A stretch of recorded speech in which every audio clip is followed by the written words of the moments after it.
Saksakalyan gunarnavasya Vande Guru Sri Charanaravindan.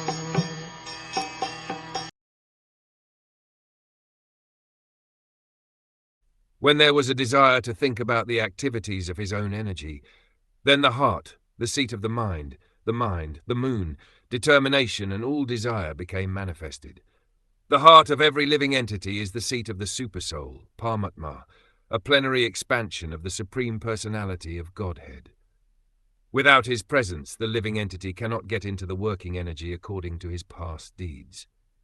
The living entities who are conditioned in the material world are manifested in the creation in terms of respective inclinations inherent in them, and the requisite material body is offered to each and every one of them by the material energy under the direction of the Supersoul.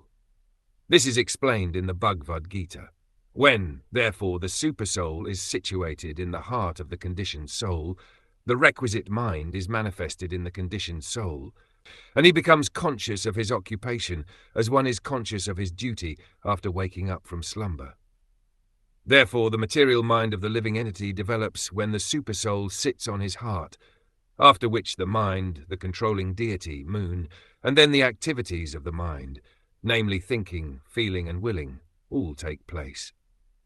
The activities of the mind cannot begin without the manifestation of the heart, and the heart becomes manifested when the Lord wants to see the activities of the material creation.